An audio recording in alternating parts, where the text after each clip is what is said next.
images just coming in tonight, the disaster at a U.S. port. Dozens of shipping containers falling off a cargo ship and right into the water. Something deeply disturbing is happening on American soil right now.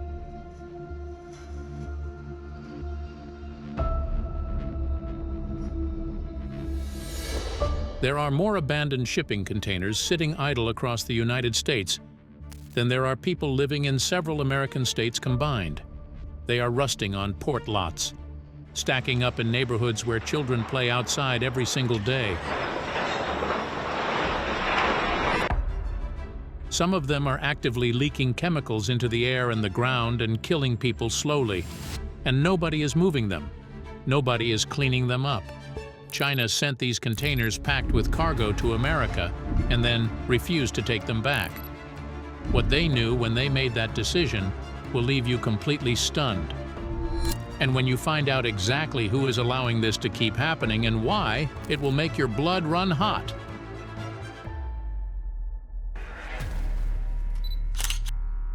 The graveyard and the math.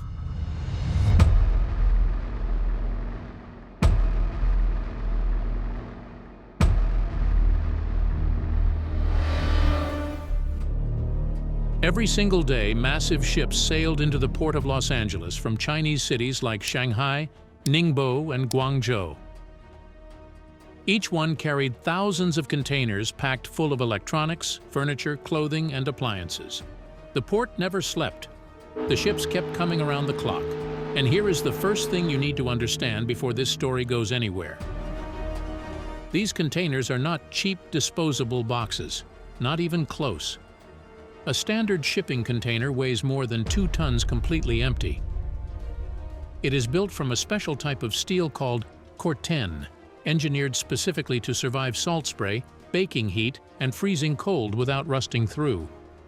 You could stack 6 of them on top of each other on the deck of a ship in the middle of a storm, and the one sitting at the very bottom would hold the entire weight without buckling. They are designed and built to last 15 to 20 years in the harshest conditions on Earth. The World Shipping Council estimated that roughly 90% of everything a person buys traveled inside one of these boxes at some point. Your phone, your shoes, your kid's medicine. Without these containers, the entire global supply chain will collapse overnight. So why are thousands of them sitting abandoned in graveyards across America? Here is where it starts. Every day, those ships arrive from China loaded with tens of thousands of full containers. And when the time comes to sail back, those ships need something to fill the return trip. But America has a problem that nobody wants to say out loud. America does not make enough physical stuff to fill them. The United States exports software, financial services, intellectual property. None of that fits inside a steel box. You cannot pack a patent into a container. You cannot stack a bank service on a ship. Picture this.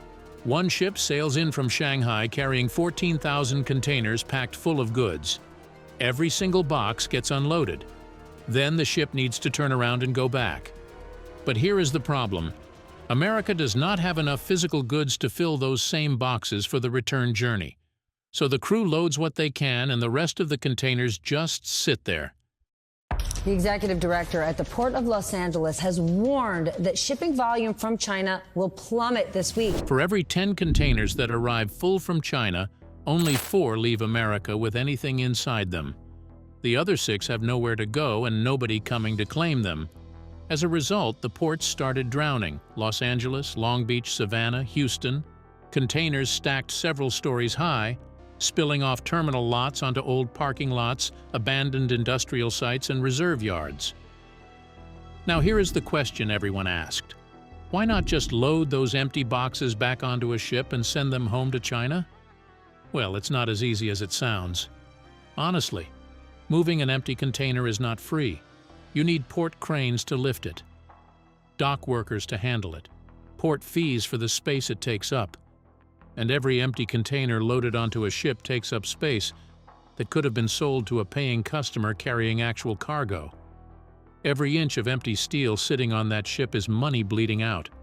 Add it all up, and shipping one empty container back across the Pacific cost approximately $3,000. Now here is the number that changes everything.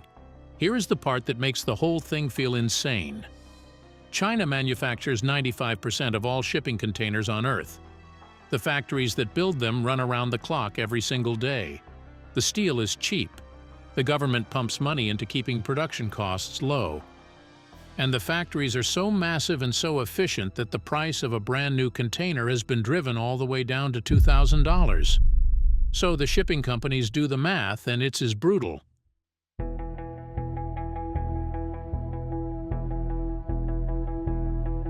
Why spend $3,000 shipping an old scratched-up container back to China when you can leave it in Los Angeles and buy a brand new one waiting at the factory door in China for $2,000?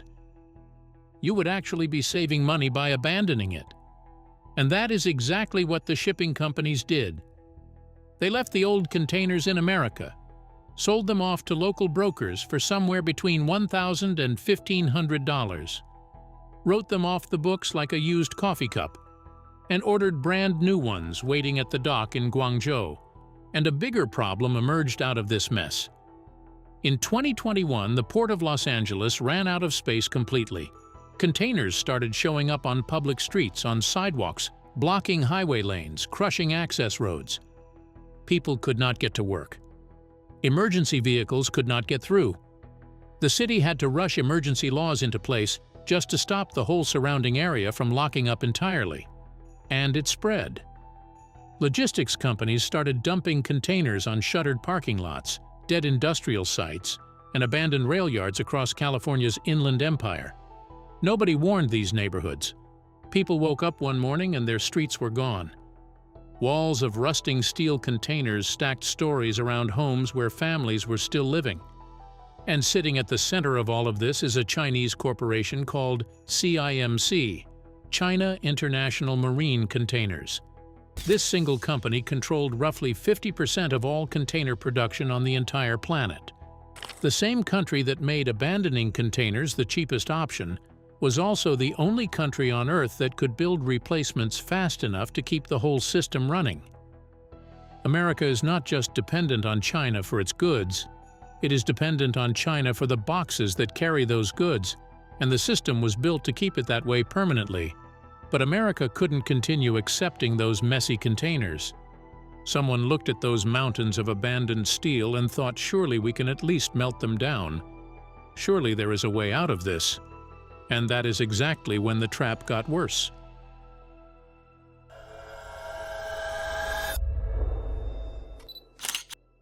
The recycling trap. It seemed so obvious. Steel is valuable, everybody knows that. And recycling old steel uses 90% less energy than making fresh steel from raw ore pulled out of the ground.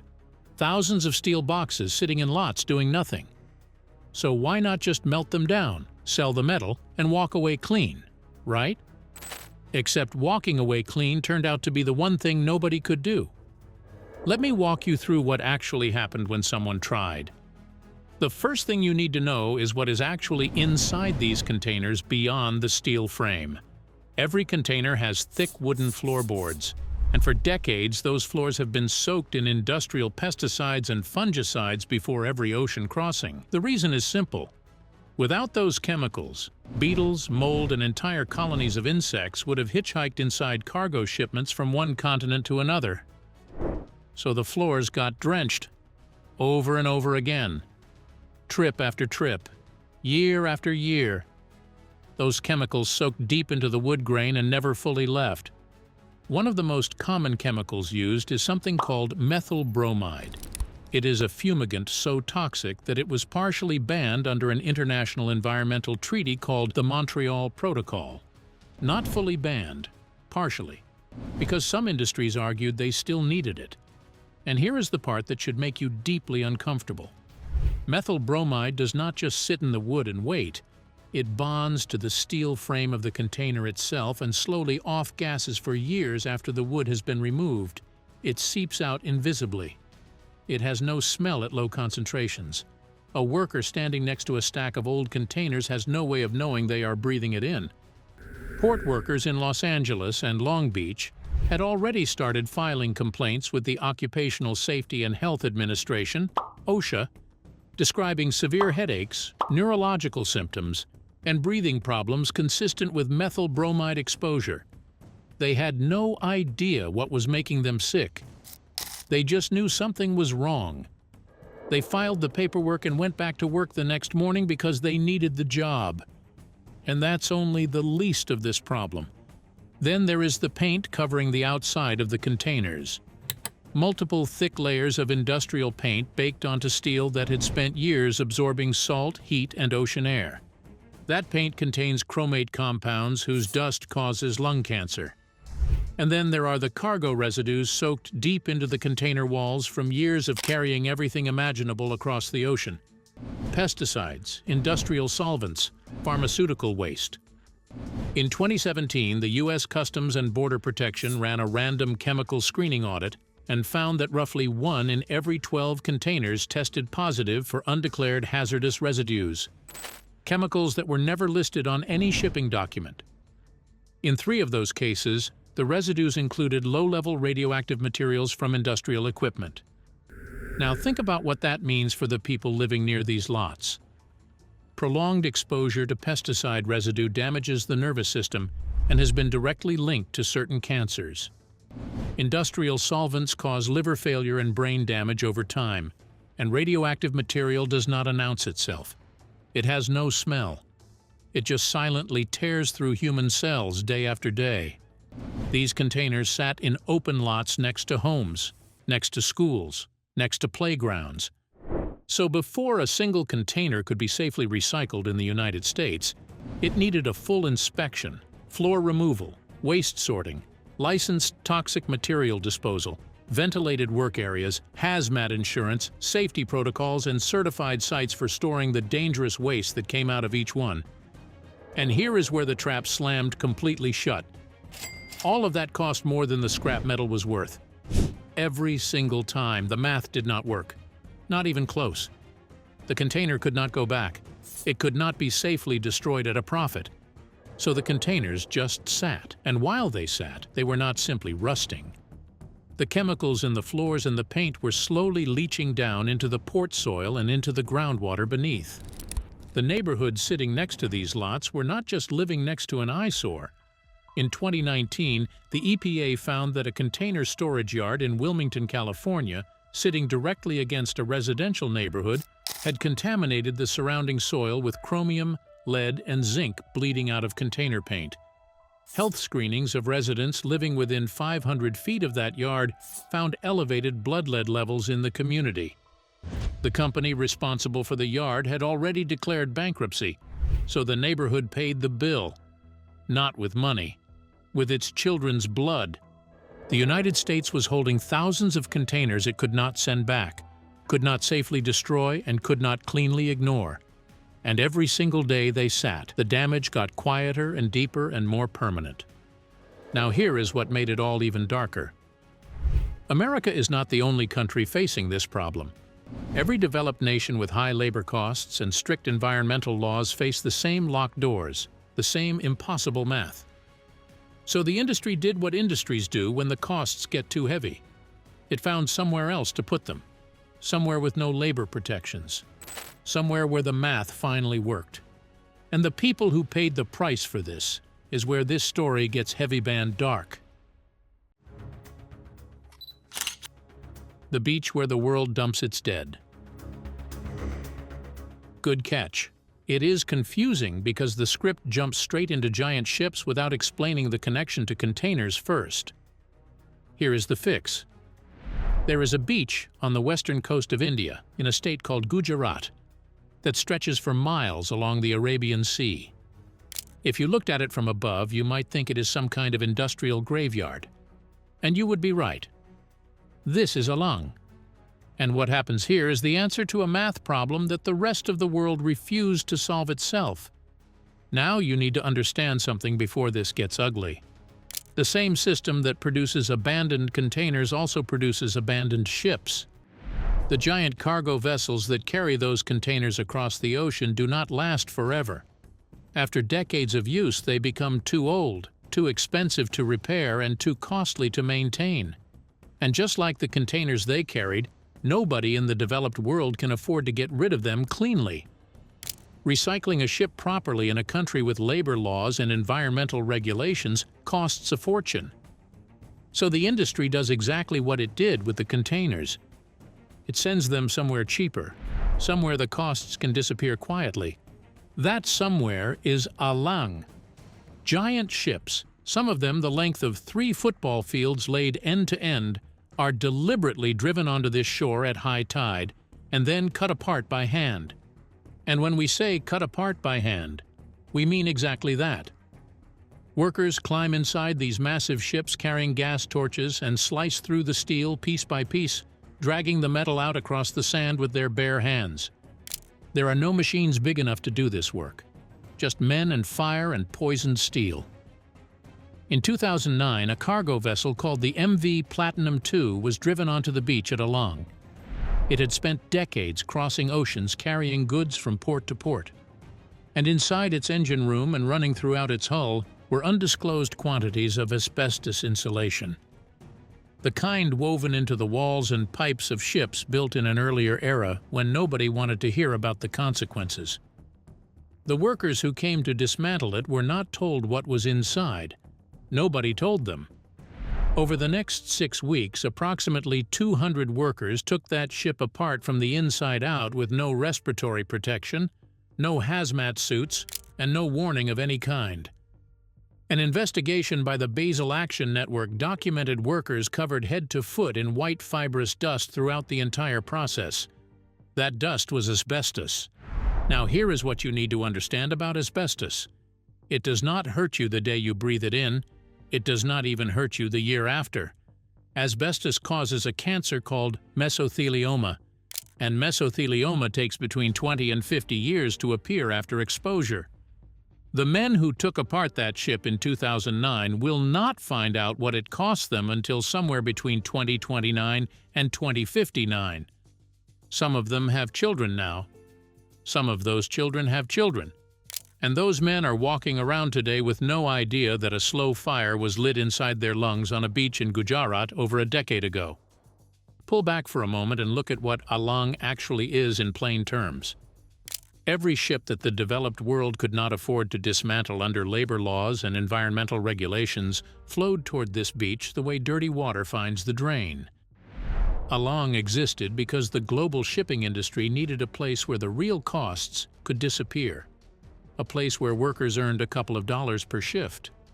Where a man falling from the unprotected deck of a rusting hull 10 stories above the sand was a tragedy for his family and an inconvenience for the operation.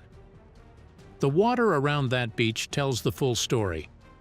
A study published in the journal Marine Pollution Bulletin in 2008 found concentrations of a ship paint compound called tributyltin in the water surrounding Alang at levels 300 times above the threshold considered safe for marine life. Here is what tributyltin does. It scrambles the hormonal systems of sea creatures so severely that female shellfish in contaminated water begin growing male reproductive organs. The ocean around Alang is so poisoned that the basic biology of the animals living in it stopped working correctly.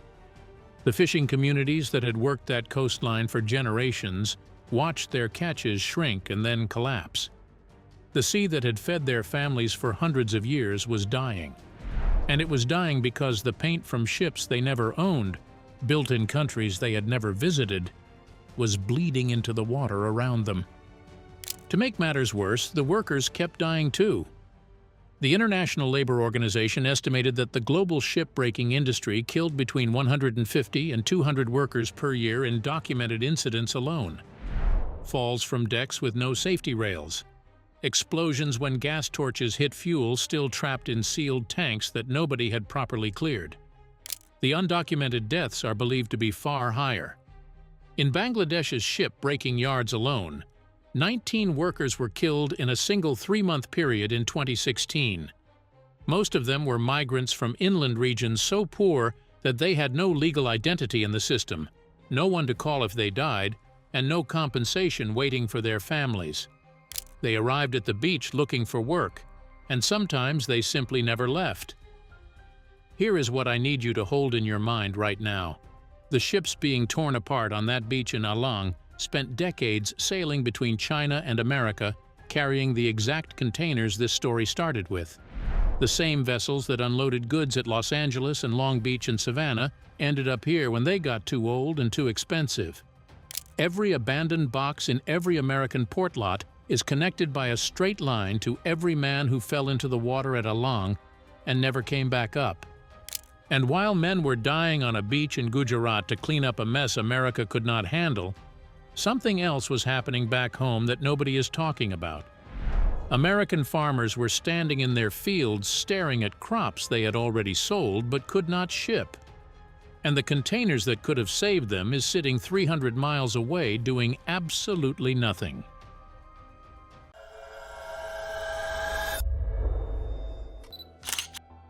The farmers locked out. Picture a soybean farmer in Iowa. He has a signed contract in his hand. A buyer in the Chinese city of Guangzhou has agreed to purchase 40,000 bushels of his soybeans. Real money, a real deal. All he needs is a shipping container to load his crop and get it to the port. 300 miles away in a rail yard outside Chicago, 6,000 empty containers sit in long, silent rows with nowhere to go. And this farmer is not allowed to take a single one of them.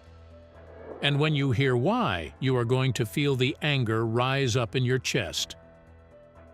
Here is how it works. For a shipping company, moving an empty container from a rail yard in Chicago to a loading facility in Iowa is a slow, expensive, complicated operation. The container has to be moved by truck or rail across hundreds of miles. Then it has to sit and wait while the farmer's team load it with grain. Then it has to travel all the way back to the coast. The whole process takes weeks, burns fuel, ties up equipment, and puts the container at risk of missing its scheduled sailing to Asia. The shipping company ran the numbers and made its decision. Leave the container in Chicago. The farmer's contract is none of their business. Some agricultural cooperatives had to start booking containers months in advance just to have a chance. Some had their bookings canceled with no alternative offered. Soybean exporters feel it the hardest because China is one of the largest buyers of American farm products on Earth, and containers are the primary way to get these shipments across the Pacific.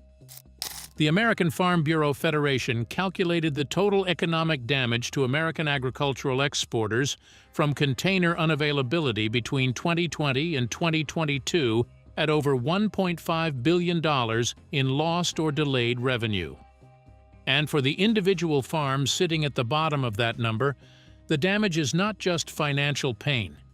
Most farming operations run on profit margins of 2 to 4%. One lost export contract can pull a family farm that has survived 3 generations into a debt spiral it can never climb out of. Several farming cooperatives across the Midwest end up having to sell their grain at domestic prices, which are far lower than export value because the container never came. In 2020, China signed a trade deal with America and agreed to buy $26 billion worth of American farm products. The biggest agricultural purchase in history. The Chinese buyers were ready. The American farmers had the crops. The deals were signed. All that was needed was a container to put the grain in and ship it across the ocean to the people who had already paid for it. The shipping lines said no. They sent the empty boxes back to China instead so they could fill them with Chinese goods and make more money on the return trip. And the reason is pure greed. Moving a container inland to load American grain takes weeks of extra time and extra cost. But sending that same empty box straight back to China meant it could be packed full of Chinese goods and sailing back to America within days, generating far more money. American farmers simply were not worth the wait, but that was just the quiet destruction. One farm at a time, what came next broke the entire system wide open in front of the whole world.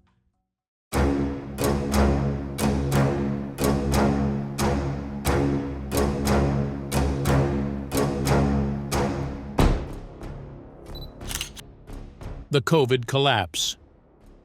In March 2021, container shipping rates crossed $10,000 for the first time in recorded history. 6 months earlier, that same rate had been $2,000. And what it blew apart in the process was the story the global shipping industry had been telling the world for decades. Here is what happened. When the pandemic hit and people across America were locked inside their homes, they did what they do. They bought things, enormous quantities of things, furniture, electronics, exercise equipment, home appliances, all of it manufactured in China, all of it packed into containers and shipped across the Pacific. The containers poured into American ports in a flood that the system had never been designed to handle at that volume. And then the second disaster hit on top of the first. Now, before this next part hits, you need to understand one thing.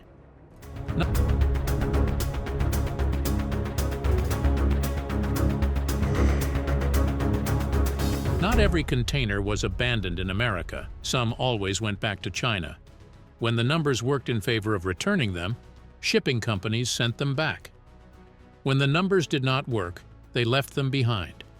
So under normal conditions, there was always a steady stream of empty boxes flowing back to China, just never enough to match the flood coming in.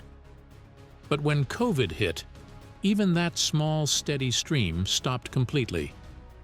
Dock workers were sick or staying home.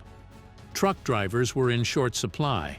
The containers arrived, but nothing could move them away from the ports. They piled up and locked everything in place. And while American ports were drowning in containers that could not move, China was running completely dry. Every empty box it needed to pack and ship the flood of new orders Americans were placing was sitting stranded thousands of miles away on the wrong side of the ocean. And there was no way to get them back fast enough. That was when the price detonated. A furniture company shipping a container from Guangzhou to Los Angeles had been paying $2,000 for that crossing. Almost overnight, they were being asked for $20,000. For a container carrying $40,000 worth of furniture, that was not an inconvenience. That was a financial catastrophe. Thousands of small and medium businesses stopped placing orders completely. The price spike did not just make things more expensive, it restructured entire industries in a matter of weeks. And then something strange and ugly rose up out of the chaos. Old containers that had been sitting forgotten in American rail yards and storage lots for years, bought cheap and used to store tools or left as abandoned junk, suddenly became worth serious money again. American logistics companies started hunting for empty boxes all across the country. Rail terminals, old storage yards, shuttered parking lots. Any place a container might be gathering rust in a corner.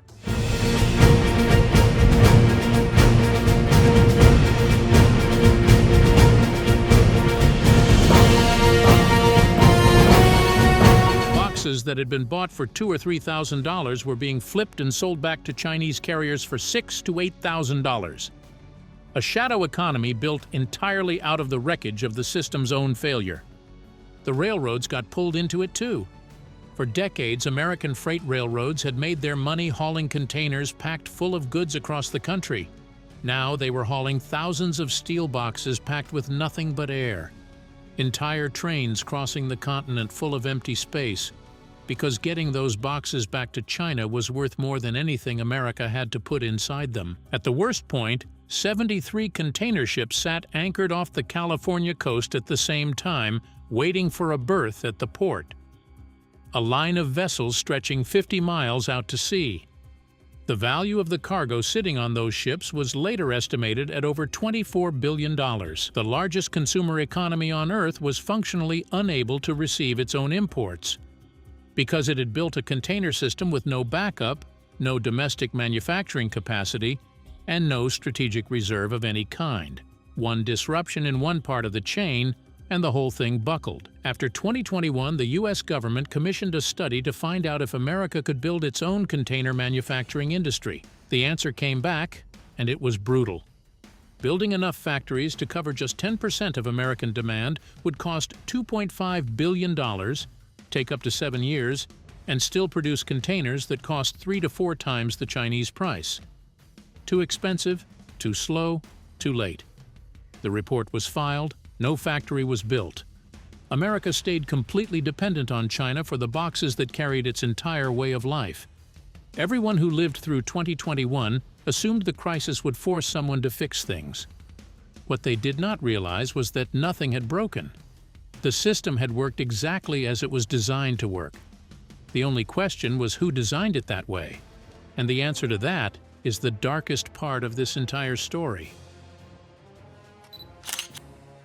Who actually owns them? So let me ask you something. All those abandoned containers rusting in California, all the farmers who lost their contracts, all the workers dying on a beach in Gujarat. Who is responsible for all of it? Who owns the machine that produces all of those outcomes? The obvious answer, the one almost everyone gives, is the shipping companies, Maersk, Costco, Evergreen.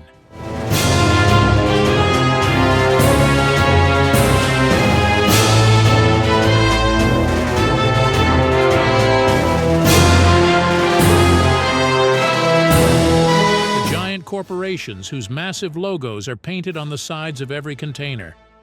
That is what everyone assumed. That assumption is wrong. Roughly half of all shipping containers on Earth are not owned by the shipping lines at all. They are owned by a small group of leasing corporations whose names appear on no container, no ship, and almost no news headline. Companies like Triton International and Textainer. These corporations do not move cargo. They do not operate ships. They do not employ dock workers or sailors. They own containers and rent them to the carriers the same way a landlord owns apartments and rents them to tenants. The tenant's name is on the door. The landlord's name is on the deed. Let me give you the scale of what that actually means. Triton International alone owns or manages over 7 million TEU of container capacity. TEU stands for 20-foot equivalent unit, which is just the standard measurement for one container. 7 million of them under one company's control. That is more container capacity than most countries on Earth moved in an entire year. Triton is not a footnote in global trade. It is one of its invisible landlords, sitting quietly behind the logos and the ships and the headlines, collecting rent on the boxes that moved almost everything the modern world consumes. Now here is how the abandonment works. A carrier leased a container from Triton. The carrier moved goods from China to America. The container ended up sitting in Chicago after the goods were unloaded. The lease expired. Under the contract, the carrier was supposed to return the container to Asia, but shipping it back cost more than the penalty for breaking the lease. So the carrier paid the penalty, walked away, and left the container in Chicago. Now watch what happened next for Triton. The carrier paid the termination fee. That is money in Triton's account. Then Triton listed the abandoned container for sale on the domestic market. More money. Then Triton ordered a brand new replacement container from a Chinese factory for $2,000 and put it straight back into service, generating new lease income. One abandoned container in Chicago had just produced 3 separate income events for the company that owns it. The abandoned container is not a loss for Triton. It is a profit cycle.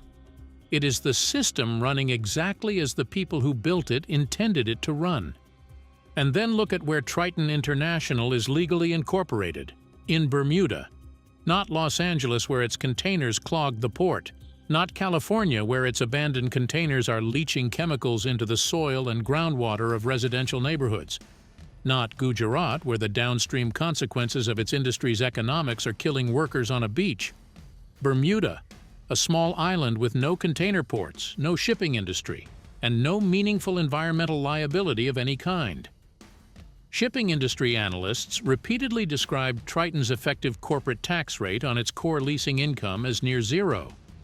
The company that sits at the center of all of it paid almost nothing and answered to almost no one. In 2022, the U.S. government passed the Ocean Shipping Reform Act specifically to address carrier behavior, including the refusal to load American agricultural exports and the fees being imposed on shippers unfairly. The Federal Maritime Commission was handed new enforcement powers. Carriers were legally required to negotiate in good faith with exporters. Within 18 months, the major ocean carriers had largely resumed the same practices under slightly different contract language. The law changed the wording. The economics did not move one single inch. So here is where this story actually ends. Everything you just watched is not a malfunction. All of it is the designed and predictable output of a system built by invisible corporations incorporated in offshore islands, paying near zero tax, writing contracts that made abandonment profitable, and pushing every real cost, environmental, human, agricultural, strategic, onto the people with the least power to refuse it. The container graveyard was never a problem to be solved. It is a business model, and it is still running today.